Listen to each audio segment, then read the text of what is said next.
At 9 continues.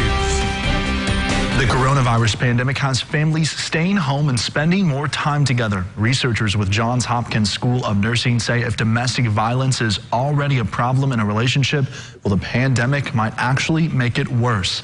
So joining me tonight is family safety expert Rania Mankarios. Rania, thank you so much for your time tonight. We appreciate it. Thank you for having me. So let's get right into it. Do you think the pandemic is causing more domestic violence? Absolutely, and it's not just my thoughts. Statistics show it across this country in major cities. We're seeing an increase anywhere from 6% to 35% of an increase in domestic violence. And this is after years of a little bit of a downward trend.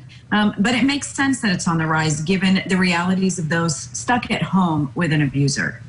And what makes physical abuse more of a risk during the pandemic? Well, it actually follows what's going on. One, an abuser needs control. They have control over their victim, the control over their spouse, the children in the home, the animals in the home, the finances, the communication. But the very nature of this pandemic has created a loss of control for many of us. Many of us have lost our jobs. We can't go out and do the things we wanted to do. Relationships have changed. Life has changed as we know it. So that frustration is being exacerbated at home. Think about the children that are at home that used to be at school, a job that you used to have that you no longer have, the financial stress, the loss of interaction between others. Everything has changed, and it's created a perfect storm for a victim that normally could have walked out the door and seen colleagues at work, maybe their doctor during their routine exam, their children's coach, a teacher who could ask what's going on. All of that's gone.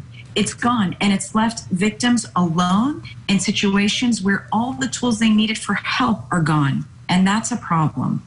Right. Well, Rania, there have been some studies suggesting that alcohol use is up as well. Do you think this could lead to more domestic violence incidents? Absolutely. The mix of alcohol and drugs, again, with the loss of all the other issues that we've discussed, the increase in frustration and anxiety absolutely creates this perfect storm for abuse. And that's what studies have shown. So the fact that we're seeing this play out in real time, in reality, in homes across America shouldn't be surprising, but it's a conversation we must have and look at solutions. And what are some warning signs then that people could look out for?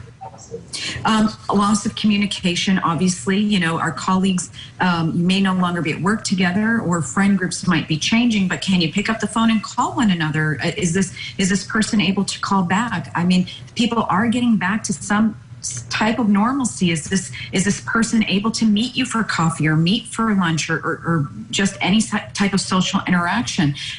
Kids, are they out and about, or are they staying at home? If they are at home, are they constantly having to mute their mics because there might be some type of altercation at home that's embarrassing to them? Are they maybe not showing up for their virtual class because the home situation is too much for them? There are a lot of different things to look out for, and as a community, it's important not to create ultimatums to tell a victim, you know, leave or else we won't stand by you, but to get involved in a safe way and help this victim create a strategic plan to get out of the situation that they're in.